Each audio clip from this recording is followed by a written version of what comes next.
دنیا میں جو روزہ رکھا تھا وہ سب سے چھپا ہوا. سارے تمہارے پاس موقع ایسے آتے ہیں جب ایک ایک گھونٹ نگل سکتے ہو, وضو کے بیچ میں, غسل کے بیچ میں, جب کوئی نہ دے. آپ کے روزہ رکھنے سے میرا کیا ہے؟ تو جانتے ہیں میرے آقا صلی اللہ تعالیٰ علیہ وسلم نے کیا فرمایا کہ اگر استطاعت ہے تو شادی کر لے, ورنہ روزہ نیت کر کے روزے سے آئے ہیں. کسی کی پیشانی پہ تو لکھا نہیں ہے کہ یہ روزے. مسلمان کے لیے روزے جو فرض کیے گئے آپشنلی نہیں ہے میرے عزیز, یہ آپشنلی نہیں ہے, اختیاری نہیں ہے. جسے چاہے وہ رکھے, جسے چاہے وہ چھوڑے. ہاں ہمارے یہاں معاشرہ ایسے ہی ہے نا. ہاں صبح اٹھ کر کے لوگ پوچھتے رہتے ہیں روزہ ہے, روزہ ہے. کیوں پوچھ رہے ہو روزہ ہے؟ مسلمان ہے تو روزہ فرض ہے, روزہ فرض ہے. اگر میں آپ کو پوچھوں اچھا لگے گا؟ انسان ہو اچھا لگے گا, سامنے دکھ تو رہا ہے انسان ہے, پھر کیا پوچھنا ہے؟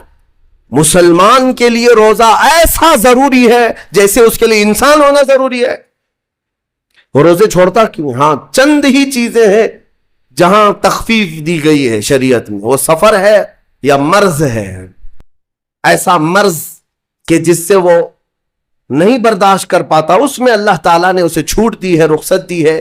یا حاملہ عورت ہے, یا دودھ پلانے والی عورت ہے, یا پھر اب بہت سارے لوگ ایسے ہیں جو ہٹے کٹے ہیں, تندرست ہیں, توانا ہیں, روزے چھوڑے ہوئے ہیں.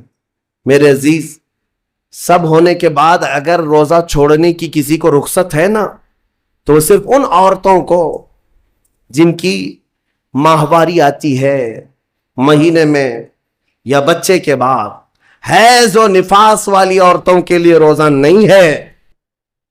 تو میں ان لوگوں سے پوچھتا ہوں, کیا تمہاری بھی ایسی کیفیت ہے جو تم روزہ چھوڑے گھوم رہے ہو؟ ناپاک ہو, ناپاکی آئی ہے؟ نہیں ہے تو پھر کیوں روزہ چھوڑتے ہو؟ ایک روزے کو چھوڑنے کی سزا حدیث میں بتائی گئی 900 سال دوزخ میں رکھا جائے. 900 سال. اب کیلکولیٹ کرو, اگر تمہاری زندگی کے روزے قضا ہیں تو کتنے 100 سال جائیں گے. اس لیے میرے عزیزو, جب تک طاقت ہے روزے فی الحال کے رکھو ہی رکھو. اگر پیچھے کے چھوٹے ہیں تو اسے بھی پہلے کمپلیٹ کر لو, ورنہ قیامت کے دن کی سزائیں نہیں برداشت کر پاؤ گے, بھگت نہیں پاؤ. یہ ہم جو بار بار کہتے ہیں آپ کے روزہ رکھنے سے میرا کیا ہے, ہم تنبیہ صرف اس لیے کرتے ہیں کہ قیامت کے دن اللہ تعالیٰ کے عذاب میں گرفتار نہ ہو جاؤ, عذاب میں گرفتار نہ ہو جاؤ. اور ہمارے بزرگوں نے ہمیں تعلیم دی ہے کہ اللہ تعالیٰ جب 11 مہینے کھلاتا پلاتا ہے, اور وہی مولا 1 مہینہ اگر حکم دے, تو یہ کس قدر بندے کی ناانصافی ہے کہ اپنے مولا کے حکم کو پیٹ پیچھے ڈالتا ہے اور پھر کھاتا پیتا رہتا ہے. کیا اسے اپنے رحمان کی رضا کی اتنی بھی فکر نہیں ہے کہ یہ میرے مولا کی رضا ہے روزہ؟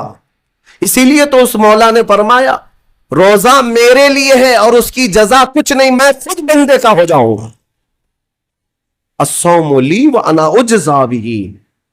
اور ایک حدیث میں اجزی بھی پڑھا گیا, یعنی روزہ میرے لیے ہے اور میں ہی اس کی جزا ہوں, میں ہی اس کی جزا ہوں. مطلب یہ ہے کہ دوسرے اعمال کی جزا میں جنت ہے, محلات ہے, الگ الگ ثواب ہے, لیکن روزے کے متعلق مولا نے فرمایا میں خود ہی اس کی جزا ہوں. تجھ سے تجھی کو مانگ کر مانگ لی ساری کائنات, جس کا خدا ہو گیا اس کی ساری کائنات. میرے عزیزوں, اللہ تبارک و تعالیٰ اگر کسی بندے کا ہے تو پھر اس کے کیا کہنے. اچھا, ایک اور اس میں حکمت یہ ہے, روزہ جو رکھا جاتا ہے یہ بندے اور اللہ کے بیچ کا راز ہے, دوسرے کسی کو پتا نہیں. میرا روزہ آپ کو نہیں معلوم, آپ کا روزہ مجھے نہیں معلوم. چہرہ دیکھ کر کے کچھ بھی کہا جا سکتا. ہاں, چہرہ دیکھ کر کسی کا روزہ پتا چلے گا. آپ کل سحری کر کے نیت کر کے روزے سے آئے ہیں, کسی کی پیشانی پہ تو لکھا نہیں ہے کہ یہ روزے دار ہے.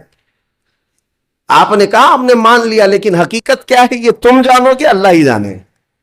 بہت سارے تمہارے پاس موقع ایسے آتے ہیں جب ایک ایک گھونٹ نگل سکتے ہو, وضو کے بیچ میں, غسل کے بیچ میں, جب کوئی نہ دیکھ رہا ہو تب چٹکیاں لے کر اندر ڈال سکتے ہو, کوئی نہ دیکھ رہا ہو. لیکن بندے اور مولا کے درمیان کا ایک راز ہے روزہ.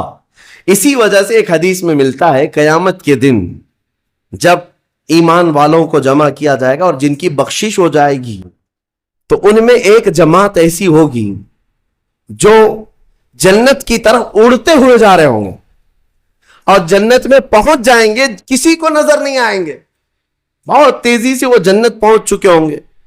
باب الریان ایک دروازہ ہے جو صرف روزے داروں کے لیے, جن کے روزے اللہ کی بارگاہ میں پسند آ گئے, وہ دروازہ صرف ان کے لیے. وہاں پہنچ چکے ہوں گے, بہت سارے اہل اللہ, بڑے بڑے مقامات والے وہاں موجود ہوں گے. پوچھیں گے تم کہاں سے آئے, کون سے راستے سے آئے؟ نہ وہاں نظر آئے نہ راستے میں نظر آئے, یہاں کیسے پہنچے؟ تو وہ کہیں گے کہ اللہ تبارک و تعالیٰ نے ہمیں روزوں کی وجہ سے یہ مقام دیا. رب تعالیٰ کی طرف سے ارشاد ہوتا ہے کہ ان بندوں نے دنیا میں جو روزہ رکھا تھا وہ سب سے چھپا ہوا تھا, کسی کو پتا نہیں تھا روزہ ہے یا نہیں. اس لیے جب میں نے ان کے روزے قبول کیے تو سب سے چھپا کر انہیں جنت کی طرف بھیج دیا. وہاں پر بھی یہ جزا دی گئی. میرے عزیزوں, فضیلتیں بہت ساری ہیں, سب کو پتا ہے, لیکن میں جو کہہ رہا ہوں وہ یہ ہے کہ اگر اپنے نفس کو کنٹرول میں لانا ہو تو یہ روزے شرط ہیں. ایک صحابی حضور کی بارگاہ میں آئے, جوان تھے, کہا کہ یا رسول اللہ صلی اللہ علیہ وسلم, جوان ہو چکا ہوں, شادی کی عمر ہے, لیکن شادی کرنے کی طاقت نہیں, مال نہیں, اسباب نہیں, کیا کروں؟ شادی نہ کرے تو گناہوں کی طرف چلے جائیں, خواہشات ہیں انسان کی. تو جانتے ہیں میرے آقا صلی اللہ تعالی علیہ وسلم نے کیا فرمایا کہ اگر استطاعت ہے تو شادی کر لے ورنہ روزہ رکھ لے. شادی کے بدل ڈائریکٹ کون سی چیز؟ روزہ. فرمایا اس لیے کہ روزہ تمہاری شہوت کو ختم کرتا ہے, تمہارے اندر صبر قائم کرتا ہے. عزیزان گرامی, حدیث پاک کا یہ مفہوم میں آپ کے سامنے رکھ رہا ہوں. تربیت میں میرے آقا نے ان نوجوانوں سے کہا جن کی شہوت غالب ہے, جو گناہوں کی طرف زیادہ جا سکتے ہیں, ان کے لیے فرمایا گیا وہ روزہ رکھیں, کنٹرول میں رہیں گے. صرف رمضان کا ہی نہیں, سال میں اور بھی دنوں میں روزہ رکھو تاکہ تمہارا نفس قابو میں رہے, کنٹرول میں رہے. میں چند مہینے پہلے کچھ نوجوانوں کی کثرت کو دیکھ رہا تھا جو اپنے جسم کو شیڈول بنانے کے لیے, مینٹین کرنے کے لیے ڈائٹ پلان تیار کر رہے تھے. تو اس میں ایک بہت ہی بڑے ڈاکٹر ہیں جنہوں نے ڈائٹ پلان دیا, تو اس میں انہوں نے مینشن کیا کہ ہفتے میں ایک دن بھوکا رہنا چاہیے, صبح سے شام تک. وہ نان مسلم ہے.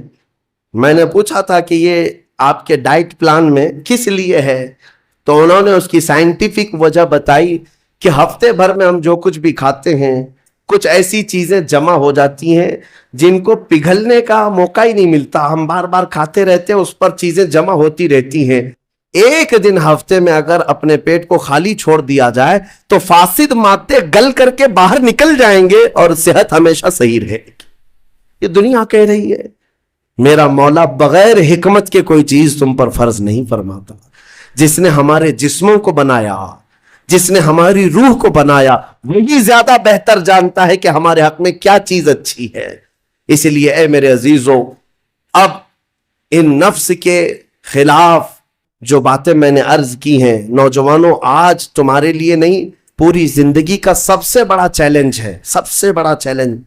جو اپنے نفس امارہ سے بچ گیا وہ صحیح سلامت دنیا سے چلا گیا, ورنہ موت کے وقت